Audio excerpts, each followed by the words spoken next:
Hello and welcome back to Learn with Lou. Today's tutorial is going to be on Final Cut Pro, the basics of it. So I've got Final Cut Pro open, so I'm just going to show you a basic tutorial of what kind of everything does and where to find everything. Now your Final Cut Pro may look different to mine, and that's just the way I've organized it, but the features are the same. So let's start off with the basics, how to start a project. So the first thing you want to do is go up to the top and press File, New, and then you've got the three options: Project, Event, and Library. So what each of them do. So a library will start a main sorting folder like this. So here we've got the Learn with Lou library, which is this one where all these videos are going. Then I've got an Untitled library and a Mamam library. For some reason, you never know when you're going to need that one.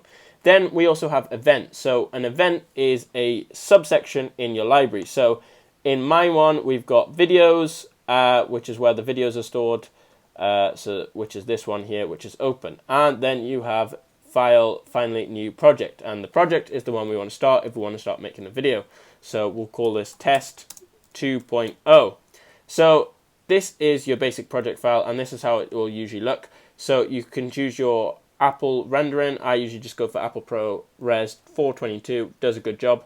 And it'll set to 1080p automatically, but you can change it if you want a custom size. So it's already pre-installed with all these sizes that are standard sizes. So if you want your project to be a 5K resolution, 8K resolution if you can edit in 8K and you have 8K projects, 2K if you're using 2K, PAL, SD, all of them, things like that. However, if you want a certain size, say you want a square video or you want a different aspect ratio, then you can go down and click custom and put in your own one. So we could have 480 by 480, and that will give us a square video. And then you can choose your frame rate. So if you want it in 60 frames or you want it in 24 frames, probably stick it to around 24 frames. But I'm not going to use a custom one. We're just going to stick it in 1080p HD.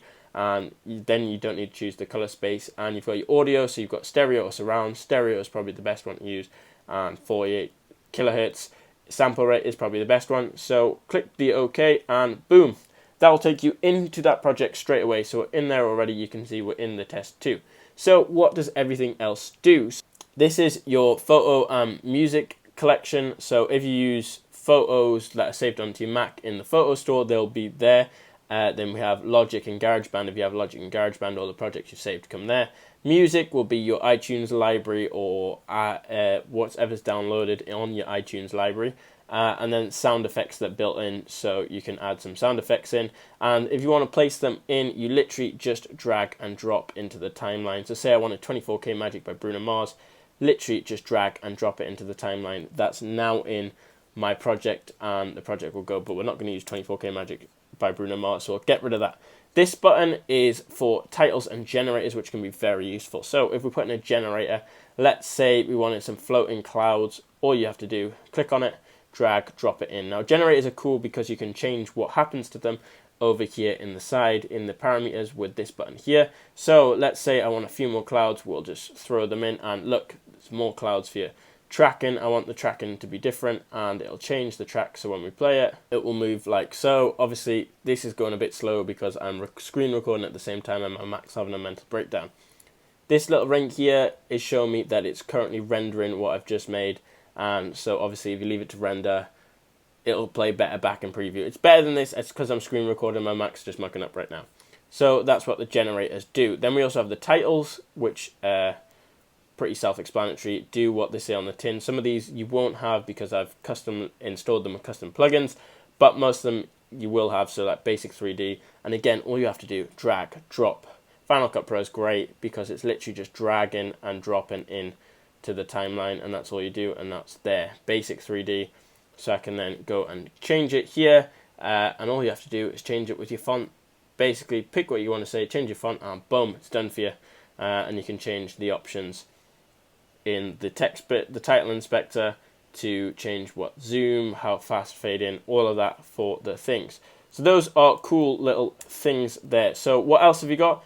This bit here is your, if we go back to the main part where the projects are, this is your project, so click between the different projects. And this is stuff you've imported in. Now to import, you can do this 2 ways. You can press Command I on your keyboard.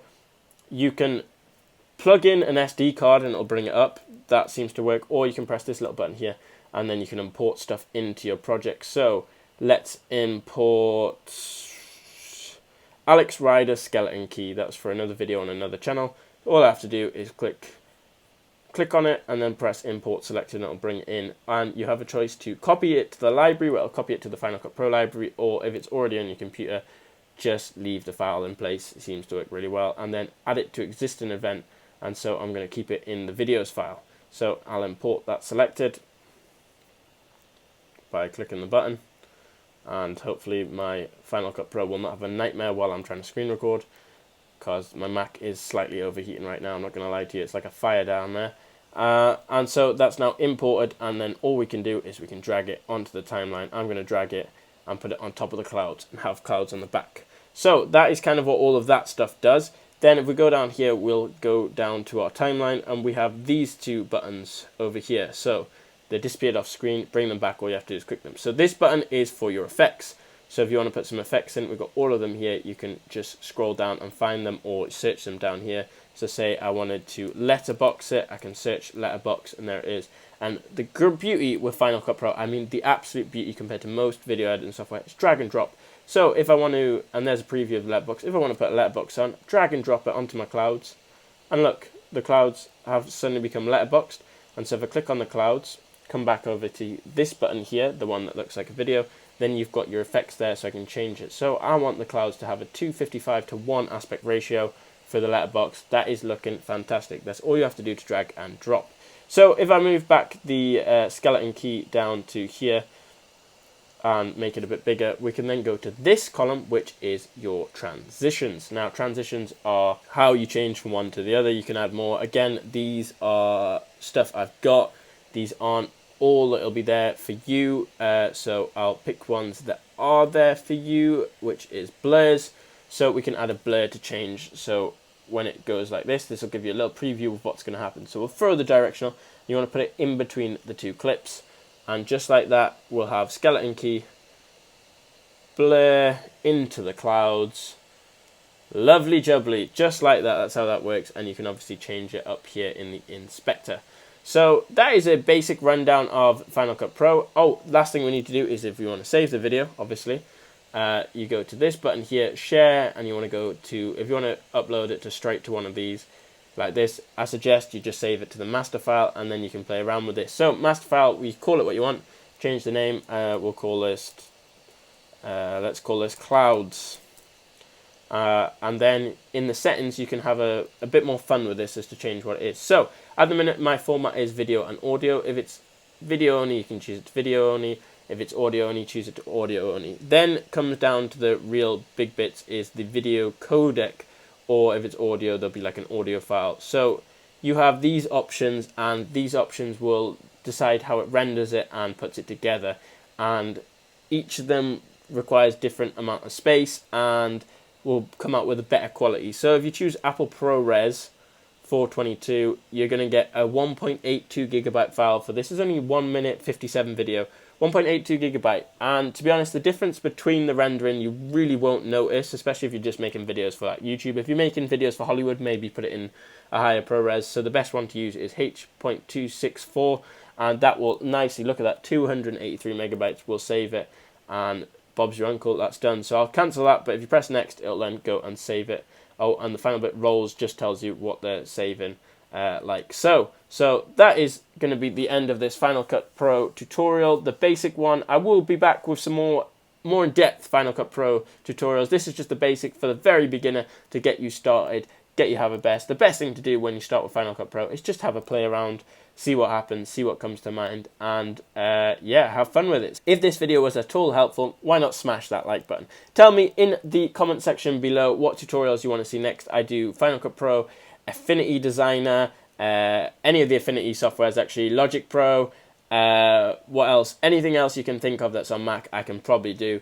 So if you tell me that in below, I'll try and help you out. And if you have a problem and I can't fix it, I'll try and send you a video of someone else's YouTube channel that can help you with the problem, or I'll try and upload it as soon as possible. So that's awesome. If you are new to the channel, wouldn't mind clicking that subscribe button. That'd be awesome. That would really help out the channel. So thank you if you've done that already. And yeah, I'll see you soon with another tutorial. Thanks for watching, guys.